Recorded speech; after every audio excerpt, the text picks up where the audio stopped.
Hey, what's up, everybody? Welcome to the next episode of Cowboys Huddle.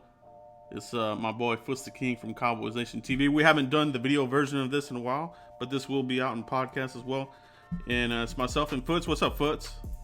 Joe Rod, I think it's time to remind people, these good people, that we started on YouTube. We want to bring this back. Shout out to you for saying, you know what, man, let's do the podcast thing. Let's talk.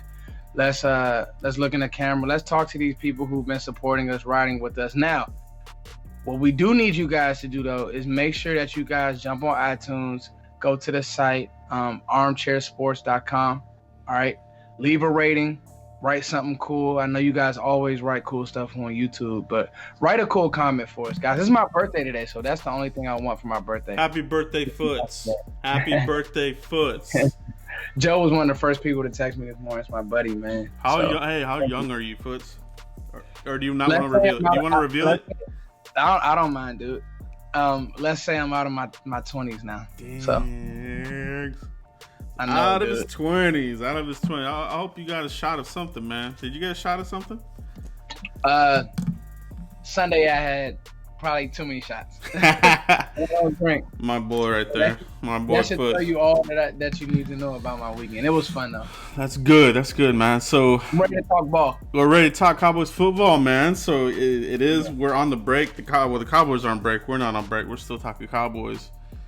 So on the docket today for you guys, we're gonna hit it up first with DBs. So that's cornerback and safety. All right. And then I think we're going to continue with our look forward with our prospect. I think Foots has a prospect or two that he's going to talk about this time. If you missed our last one, make sure you check out the podcast. And we have good prospects that we're letting you guys be aware of that could be on the Cowboys targets. All right, so make sure you check out that last podcast. All right. Yeah, that last receivers podcast was probably one of my favorite podcasts, and it's so crazy because Amari Cooper was in the news this week, and it was like me and Joe just covered Cooper, like we covered him hard last week. So that was one of my favorite podcasts, Joe. I think we nailed the receiver room, and we really nailed we have a feeling of things shaping up. So again, you guys, we don't leave any stone unturned. We definitely don't play favorites here. Yeah, for with sure. Anybody. Yeah. You know, that's kind of like the honor code that we live by. Yeah, no sugarcoating, nothing like that. You know, it's straight up. So, you know, we're gonna say it how it is. You know, if you don't like it, you know, it's just our opinion. You know, we've been covering these guys for a while now, and we just love this team just like you guys do. That's why you come back and check out the channel and the podcast. So, without further ado, Foots, let's do a deep dive on this position group, the DBs, cornerbacks, and safeties. What is your gut feeling here? So, 2019. Well, first, let's rewind, Joe. Me and you talking, and we got to start at the top. And the top being everybody's probably favorite person on the team is Chris Rashard. His energy, his swagger from day one. You know, the way he instills confidence. That's football. It's confidence, right? And he instills a hell of a lot of it in this group. And you know, for everybody who wanted a safety, and you know, we had our reserves about Byron preseason last year, and then he obviously played great. This position group was sneaky good, right, Joe? Now, what happened was no turnovers, so that's the one thing that people could pinpoint. And Jeff Heath, and like, I loved X. I like Jeff Heath. I don't love Jeff Heath, but they didn't make enough plays. And I'll give you that, right? But we also got to remember, like, our linebackers were damn good, and our D-line was damn good. Our D-line was good. Damn good, Joe, or good? What do you think? I think they were good. They were good, yeah. Not damn good. I won't go crazy. So where does that leave our DBs? I think our DBs were good. Like, they weren't giving up. I can't even think. What was our worst game? It was like, there wasn't a game where we got shredded, right? So now we need to figure out, is Byron Jones last year? Was that an anomaly? What is Byron Jones? All right. What is Cheeto? What is Jordan? and really, what is Anthony Brown like? There's a lot of questions that need to be answered. So my gut feeling, kind of a long-winded answer, is my gut feeling is we're gonna get a lot of answers, right, Joe? We're gonna figure out. There's been talk now about using Jordan Lewis more. Where, Joe? We can start there. Where are we playing Jordan Lewis? Because to me, I like him in the slot, but at Michigan, Jordan Lewis lined up outside and was fine. So, okay, what's happening with Michael Jackson now? Is he just a reserve, 2 rookies? So I know I'm kind of all over the place, but this is an answer season for our DBs. It's a good problem to have, right? It's really what it is, because it's like but to me the biggest question is, where is Byron Jones going to be in the recovery process? He had the hip thing, and you and I talked about this last video, is you got to, for a cornerback, a DB, you got to have those hips. You see it in the combine.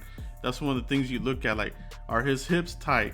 Can he switch and turn and move up the field? You know what I mean? So that is something that is my biggest question, my biggest concern. If he's good there and he can still cover like he did last season, I think we'll be fine. But that to me is the biggest question, is the health of Byron Jones and that hip. I think that's astute, Joe, and it's also, so the hip, now that you bring that up, is actually very key, because I always listen to Nick Saban, and I know that we don't run the exact same scheme as Alabama, but I love Nick Saban's deal as far as he never wants his DBs to backpedal. It's turn and run, right? All right, stay square for as long as you can. Stay square, turn, and run. And I know that the Cowboys play a lot of cover 3 and they play a lot of man. And they want you to do just that. They want you to turn and run. They want you to get your hands on these guys. So I agree, because if we're being honest, towards the end of the year, Byron didn't have, like, he started out on fire. He, at one point, was probably one of the best corners in the league. And I feel like towards the end of the year, Cheeto was probably this team's best corner. That's fair. Yeah. Plays. That's absolutely fair. Yeah, for real. Yeah, making plays at the top of routes, doing things, tackling. The thing that kind of bothered me about Byron Jones was his tackling towards the end of the year. And you've always been on Byron about him as a tackler. And, I kind of agree. I noticed it towards the end of the year. Yeah, man, it's something that some fans give me flack for, that I'm a hater or whatever, but it's not that. It's just like I don't like the shoulder going into you got to make the tackle or letting up on the play and letting somebody else make the tackle. Like, those things are big pet peeves of mine. And it's not like he does it every single play, but it always seems like if there's a big play, a splash play, and he does that, it just you see it more, and you're just like, dang, man, if he would have just made the tackle right there. But break down, shuffle your feet, come to balance, and squeeze. So Byron, now here's my thing, Joe. And I know this is kind of looking past next year. What does Byron Jones have to do for you to say, you know what, we got to pay this guy? What does Byron have to do, Joe? What type of year does he have to have? Did Dallas already draft his replacement in Michael Jackson? Yeah, I think if not Michael Jackson, it could be Jordan Lewis. He got looks on the outside while Byron was out, so I mean he's getting his looks as well.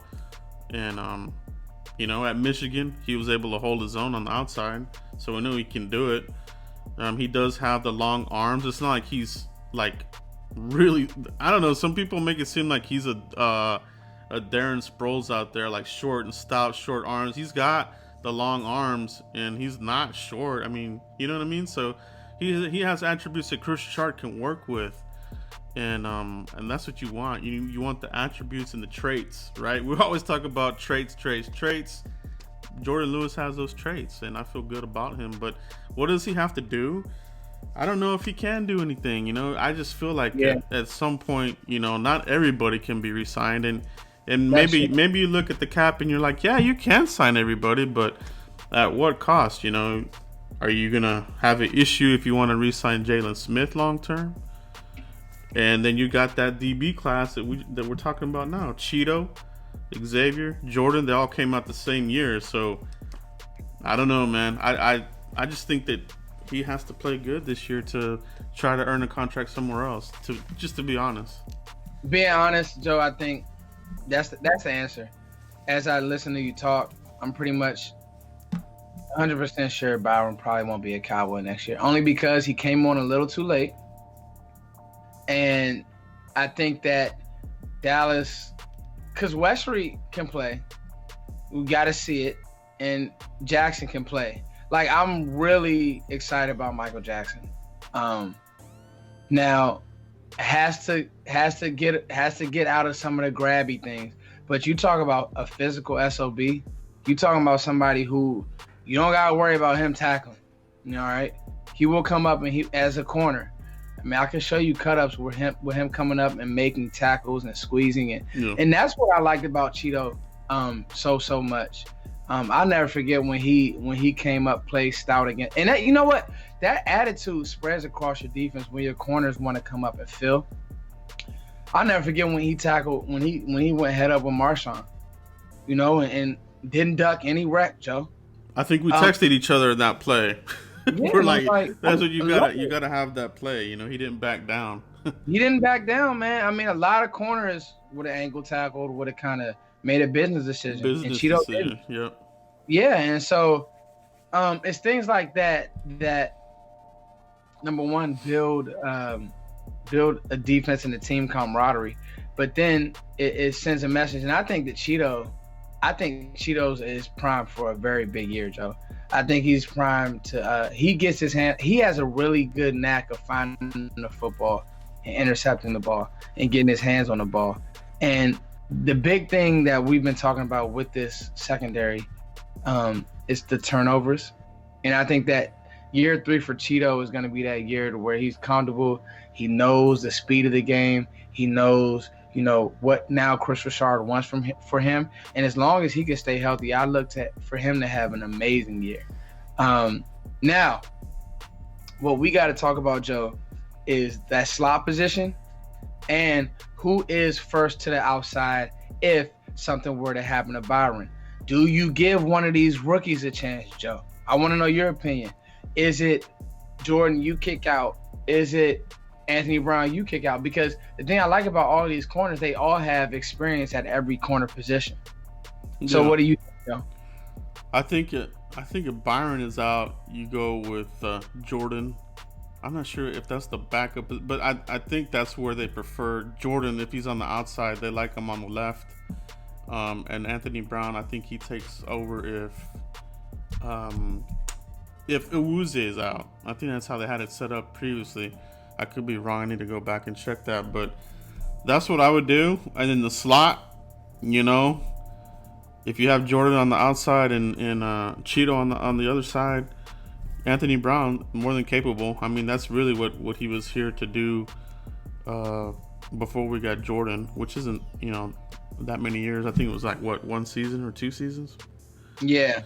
So, and he's in a contract year, so he's going to want to get his snaps. He's going to want to show what he can do. So, you know, he's not going to back down. So we know that Anthony Brown, he's out there working out with Aqib Talib, you know, working on the agility and that kind of thing. So you like to see that kind of thing.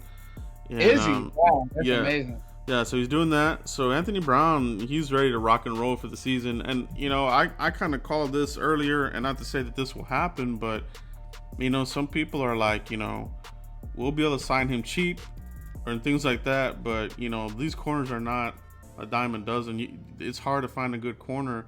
And I think fans are going to be surprised what his market will be in free agency, assuming that, you know, if the Cowboys don't re-sign him, I think they'll be like, what? He got paid how much? Like, don't be surprised, you know?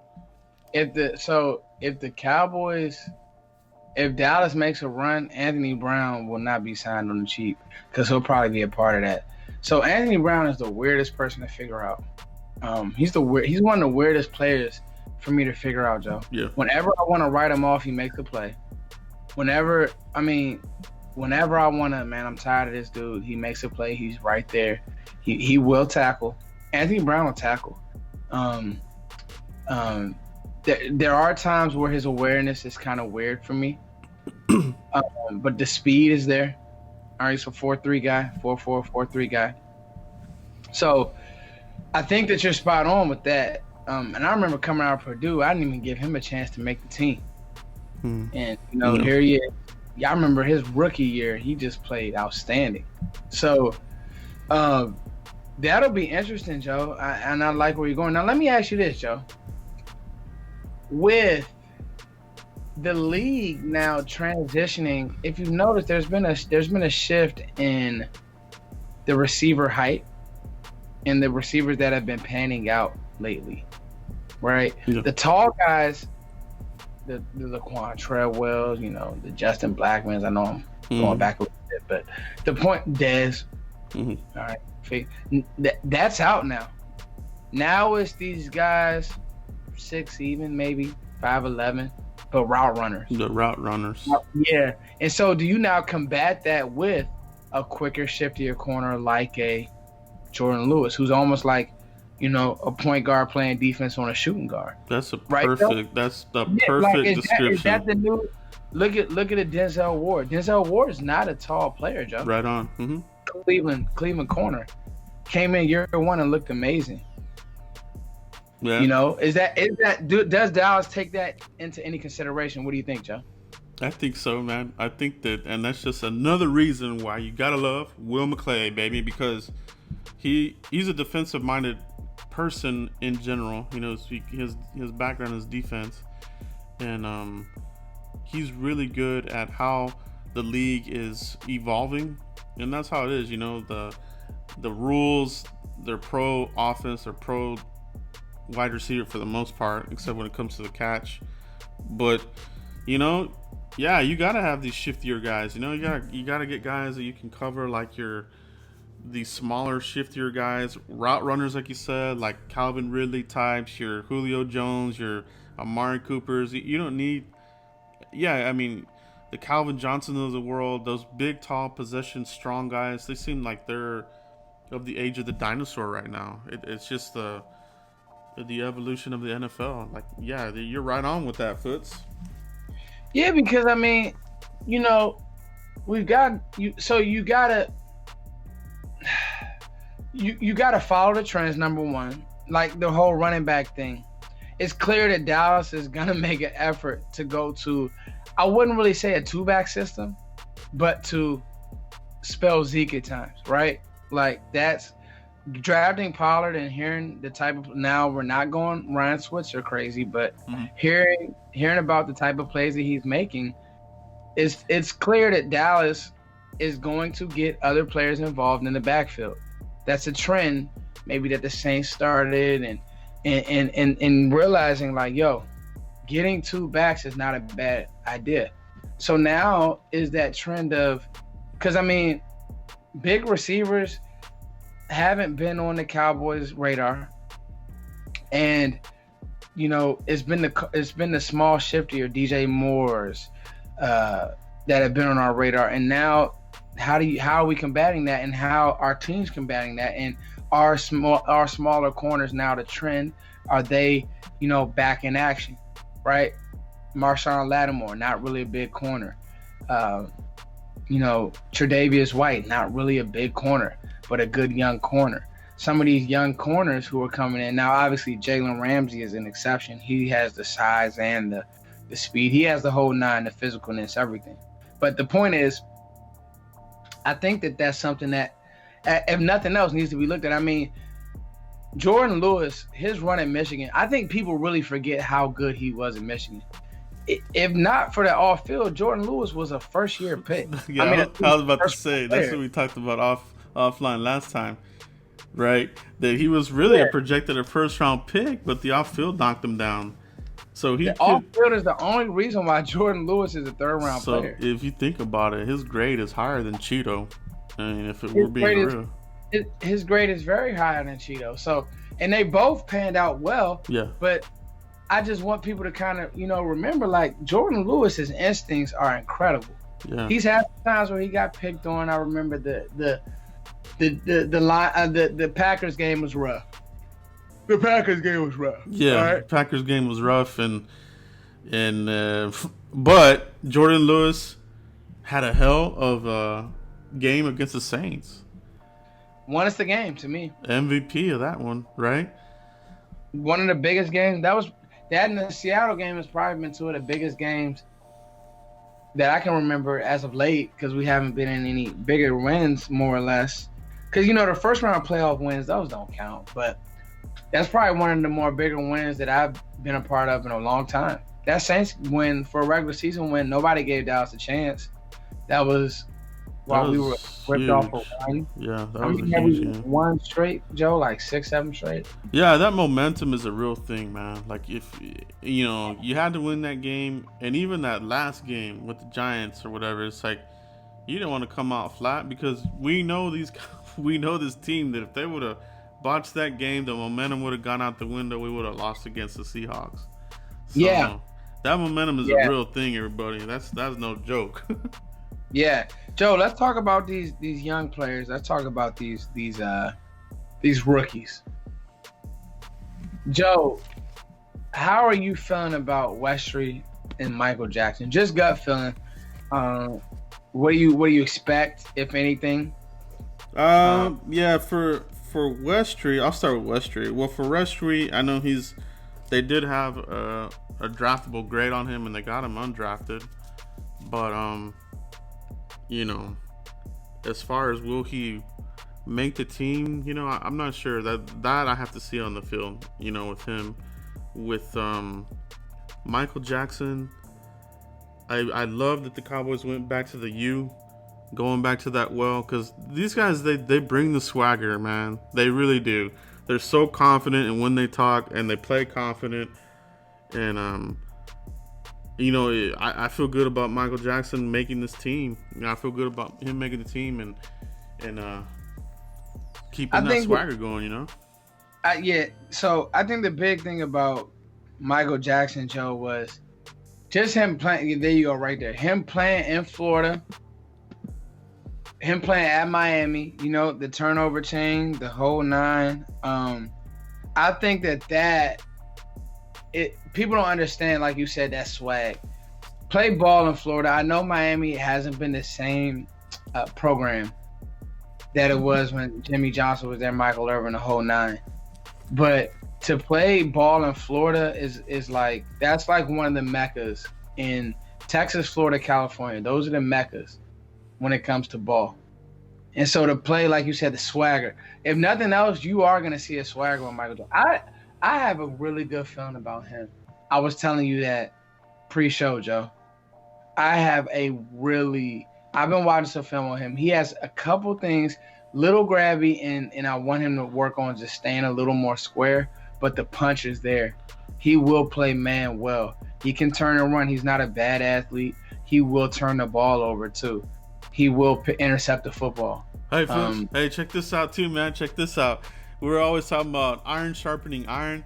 These guys are going against a pretty good wide receiver core, right? So you're talking about these guys going up against, like, Amari Cooper's like the best, one of the best, right, at route running. So absolutely. And then Gallup, second year, Randall Cobb. So these guys will have their hands full. They're gonna learn a lot, and I'm excited about that. I think that's gonna help these young guys. It really is. I love that we have good receivers that are really gonna challenge these guys and make them better. Big thing, Joe, is just compete. Get out there, get after it. Like you said, iron sharpens that. Like, people don't understand what competition brings out of a person. All right, if you can beat a person out of practice, you go out in the game, and the game should be easy. Practice, more or less, the game is about that mental. All right, that mental stay the course. Don't get too up, don't get too down. But practice is competition. The grind, the grit, that's what it needs to be. I do like that clip. I love that clip of Jordan and Dez getting into it. Mm-hmm. That's practice. Yeah, I love that. Yeah. That's ball. So you need somebody to ruffle some feathers, shake some things up, get some guys a little hype. All right? That's what you need. And so I think Michael, trust me, Michael Jackson, he's one of those guys that's gonna come in here and play with some attitude now. All right, and I think that's what you need. And I think that if we see an injury, I think that he could be a guy. So Westry is probably, he looks the part. He has a lot of work to do. To me, Yeah. People are excited about him because of, the look, the measurable. There's a reason why he went undrafted. He plays high. He plays high, and his feet are sometimes they're just in mud. He got to get his feet. He got to run. You got to get your feet moving. All right, because in the league, again, receivers eat up cushions so quick that that stuff just isn't gonna work. A third receiver in the NFL is lightning fast and knows and understands the grown man game of the league, right? Oh yeah. So it's one of those things that as a DB in the league, you got to get on your horse, all right, and you got to cover with the plan. So I think that'll be his issue. But Jackson, the competition, and then now also, Westry did play in the SEC, but I just think that Jackson is slightly a little bit more war ready. Yeah, it'll be good. It'll be good competition because you got them. You got Goodwin. He's out there too. They got a lot of guys with size. The Rashard has really turned this team around. So the thing about it is, I hope that Rashard sticks around for a couple of seasons and doesn't leave us with a bunch of tall cornerbacks. You know what I mean? Because it's a scheme fit, right? So it's like, if he leaves, we gotta have a DB coach who can work with these tall guys. So that's my deal with that, with Rashard. Hopefully he sticks around for more than this one season. Can we get into these safeties? Let's do it. Let's roll into these safeties because this is a hot topic. When we came to the draft, we had a lot of players on the board. A lot of fans were ready to pull the trigger on these guys that we all covered. And the Cowboys had interest, but they went another round. So let's hit these safeties up, Foots. Hit me with it. There you go, right there. I got hit in the face when Taylor Rapp wasn't drafted, and that's okay. I think we all did. Dude, punched in the chin, literally. But watch this, Joe. You got a player in Tristan Hill that I'm okay. Now, safeties, I think that the Dallas Cowboys said there hasn't been a Super Bowl won and lost because of a safety. And I heard that somewhere, and I said, you know what? I can deal. While I did think, and I do, like, Taylor Rapp fell into a great situation. Adderley, great situation. I don't know about Green Bay's situation with Savage. Their defenses have always been, as of lately, been up and down. But the point is, you hear about these guys, and if they're not on a good team, if they're not making plays instantly, like a Derwin James type, that you probably look at it and say, we could do without him. But I think that the Cowboys, I don't know if they love X Woods and Heath, but I don't think that I think that they trust them. Swear. I don't know if they're in love with them, but I know that I trust them. I definitely trust Xavier Woods. Like, I think Xavier Woods is primed for a big year. Heath actually has a lot of trust from me as well. I just don't know if he'll ever be what Cowboys fans want. A lot of that may have to do with he's a white safety. Yeah. Let's be honest. He's a white skill player, and that's kind of just one of those things. It's like, unless you're Harrison Smith, right? Yeah, who's a beef? Who's a dog? Harrison Smith is a dog. I shouldn't say that. That came off wrong, but he gets flagged when probably he shouldn't. But at the same time, I do see a player who takes bad angles at times and does some things where you're just like, okay. My boy Foots. So the big thing, the big thing that killed me with Heath, where I just wanted him off the team, was when you took the bait on a Jared Goff fake. Like, you can't do that. Like, this is Jared Goff. He's not a threat to run. You have to know that, Jeff Heath. There's no way that Jared Goff on a read option is to scare you. That's the thing, right, Foot? So it's consistency with him, right? Okay, that's a great word, Joe. Because he'll do that, but then he'll make that amazing play on Derek Carr. So it's like, which Heath are you getting? You know what I mean? Like, that's what it is. It's like, what are you? And I think we already know what he is. We know what Heath is. Like, he is what he's gonna be. He's not gonna get He's not gonna turn into somebody better, right? And that was kind of our vibe, Joe, around draft time. Yeah. That was our vibe. Like, we know that we trust him. We just want somebody who can be a Harrison Smith, go make plays, be a Eric Weddle. You know, it is, yeah. Go be a difference maker at the position so we can do some things differently, defensively, you know, right, but it didn't happen. I will say one thing, that there will be continuity back there. Guys who know each other and players who will be able to stay on the same page, more or less. There is something to that too. You're right about that, Foots. You know? Yeah. And so to me, it's just one of those things that we'll just have to monitor now. I have been hearing a lot about this Donovan Mitchell. I said Donovan Mitchell, Donovan Wilson. Yes. And Donovan Mitchell from the Jazz just comes over and starts playing football instead of basketball. I was thinking about the Jazz basketball. Basketball fresh on the mind. I don't blame you, Foots. I don't blame you.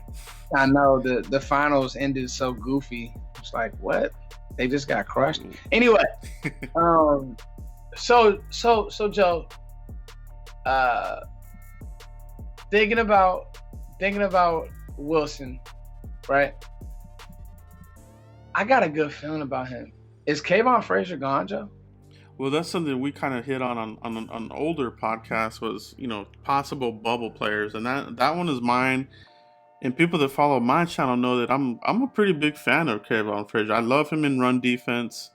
I think he's okay in pass defense, even though they don't really ask him to do that. I think he's adequate, but you know, I think he's right there with Heath. You know what you have with him. He's not going to get better, and now he's coming off this knee thing, or the scope or whatever he had, and Donovan Wilson, you know, made plays for you at A&M, and he's a similar type of DB. I think that just looks like something of a move that, you know, they're anticipating Kayvon Frazier not being here, or definitely not being here after this season. So, yeah. I think the problem with Kayvon is he had a time where he was like flying it around out there, and then it was just kind of like he started taking bad angles. He started not wrapping up. And you were kind of looking like, yeah. What was that one guy we had? Roy Williams? No, the running back who was a safety. What was his name? You know what I'm talking about? Who are you talking about, Joe? That safety we had. He was always taking bad. He went to Pittsburgh. What was his name? Hey guys out there, let us know in the comments. Who was that?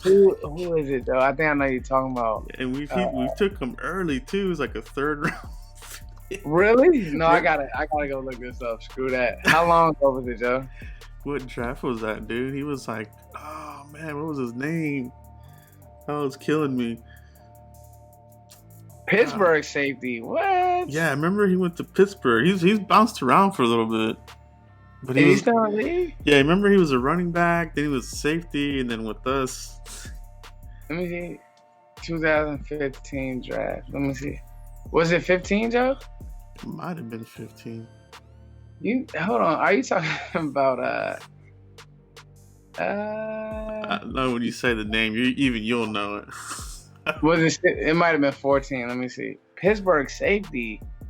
I know we drafted Devin Street in 14 from was he Pitt? No, I'm saying he went to Pittsburgh Steelers after us, after we cut him. Oh, he went to the you're talking about There you go. Come on. Give me the name. You're talking about JJ Wilcox. There you go. That's the Yeah, he started he started playing like Wilcox with the bad I think angles. He went to the Bucks too. Yeah. Right? That's Wilcox will come up and crank you. The problem is man, BW Webb is still in the league, I think. That's crazy. That's crazy right there, man. That's a name I haven't heard in a while, dude. Gavin Escobar was in that draft, Devontae Holloman. Anyway, I thought Devontae Holloman was gonna be good. Man, he was on his way to being something for us, man. If it weren't for that neck. That dude, yeah, he flew around. He was looking legit. He flew around. Yeah. Man, so that's actually like a really good comp with him. And Wilcox wasn't really that great in coverage either. Like, he was okay. It was just But a he project. wasn't- I can't believe they took him that early, man. That hurt. Did they take him in the third round? Let me see. Was it? You're right, Joe. Dang. Yeah, he was. Yeah, fourth, Joe. Fourth 80, round. 80. Yeah. So that pick Joseph hurt. Randall was in that draft. Dang. Yeah. That's like, I forgot all about that draft, Joe. Yeah. Yeah, so anyway, yeah, man, what's his name? So he had like some really good he had some really good, like, okay, he come up fitting against the run really well. He was fitting against the run really well, fast. But then as you watch, kind of like he's in this package and it's not worth it, and he's not making plays. Like, if I'm gonna take a linebacker off the field, then my safety has to be, adult. Yeah. And to be able to be multiple and do different things. And I just don't think that he was that great at that, more or less. Like, he can't play deep because he just didn't have the athleticism. Yeah. He could play in the box, but he wasn't like a super stout box defender, if that makes sense. He could hit, but he wasn't, his instincts down in there weren't great. It's the angles and things like that. It's just too many. He can do this, but there's too many, like, yeah, there's just he's upgradable, and I think that's what it is. It's just something that you want to churn, you want to get better, you want to take another look. So let's draft Donovan Wilson. Let's give him a look. Let's see if we can, freshen up this safety position. I think that's what they did, and I like his chances. I like his chances, man. I like Donovan Wilson. Everything he says in interviews, looks the part, talks the part. Looks the part. Yeah. And the ball production is exciting with him. Yeah. Had the interceptions last year. You know what else I thought about with Wilson is that he played SEC ball, though. You took the words out of my mouth. SEC football, that does make a difference. You're playing with high-level NFL caliber players. Yeah, playing with those players, it's something to be said about playing against Alabama and playing, you get to the league, you're not shell-shocked, all right, because you've seen it. SEC, Big Ten, it's the real deal. And so I think the fact that he has done that, I think that's kind of like, okay, you get a guy who's a playmaker of sorts, more or less. That's what it is, bro. I And mean, not out of place is what I mean. More, he's not out of place. Yeah. Hey, folks, we'll take a quick little break here to give our viewers and our listeners a hookup here with MyBookie. All right, so let me let you guys know about something that we're running here with MyBookie. Since we started the show, I've asked all sorts of questions about who to bet on and who to bet with. I don't always know who's going to win or who's going to lose, but I do know where to go, and that's MyBookie. All right, folks. So between their live in-game betting, endless props, and fantasy sports wagers, there's something for everyone. With the best player perks in the sports book business, they've been good to us, and we know they'll be good to all you guys out there. They're hooking up our listeners and subscribers with a hookup all month. Just visit mybookie.ag, okay, and use the promo code armchair25. All right, armchair25 when creating your account to claim your 50% bonus. Laying down $100, now you've got an extra $50 in play. So that's mybookie.ag. All right, promo code armchair25. You play, you win, you get paid. All right, folks. So that's what that is there, and we'll continue the show.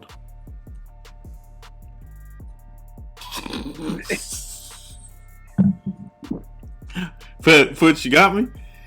I got you ready to rock and roll. Man, what happened there? This is a good show, Joe. I'm going to do SeatGeek. All right, guys. And like Joe said, for all of our podcast listeners, let's talk about this SeatGeek real quick, guys. I'd like to take this time to introduce all of you guys to SeatGeek, all right?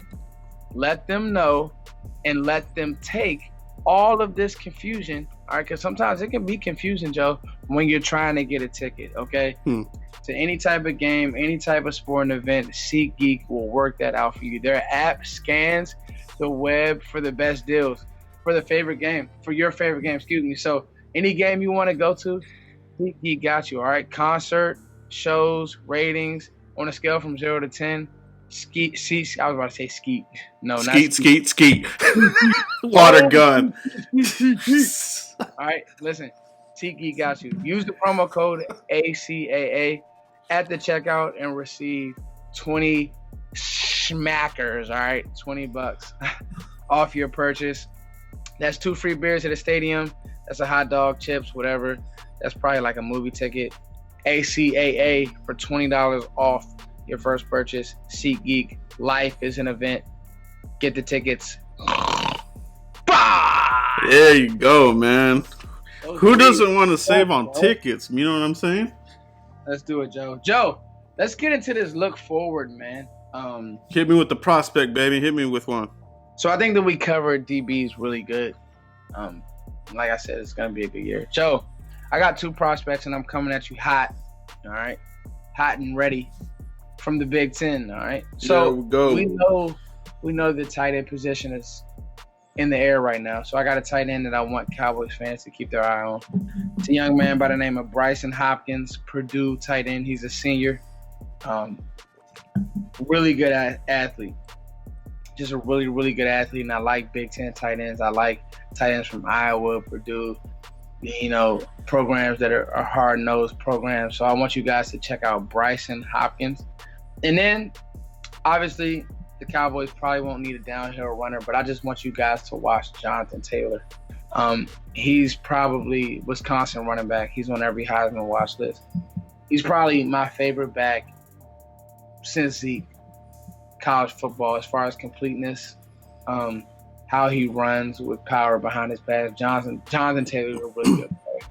So those are my look ahead, kind of like watch list, and me and Joe will be giving these to you guys every podcast, every time that we do the podcast. So you guys just kind of, take some notes on these or make a mental note. Oh, this guy, oh, that guy.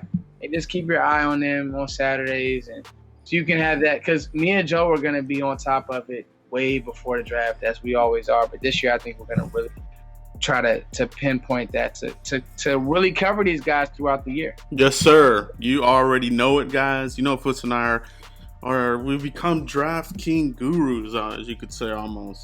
Yeah. I mean, that's just one of our sweet spots that we love to cover at the end of the season. It's just so much fun. The Senior Bowl. I mean, everything. It's just good to get. It's an addiction. It's really what it is. It's absolutely an addiction, Joe. It's absolutely an addiction, man. So, I think to kind of cap this show, Joe, I think that I don't think that, if I had to choose a position group that would be our Achilles heel or that scares me, I think it would be the D line, and we'll probably get into them next week more than the secondary, because at D line, I feel like we just have a bunch of guys in DeMarcus Lawrence. Yeah, so let's lock that in. So for our listeners, our podcast people that are subscribed to Cowboys Huddle, remember to follow us, on SoundCloud, Google Play, iTunes, what have you. Let's go ahead and roll with that foot. So we'll lock in defensive line for next week to give you guys a look ahead to what we're going to talk about, and we'll go over, a deep dive like we did here with the secondary, and give you our thoughts on the guys.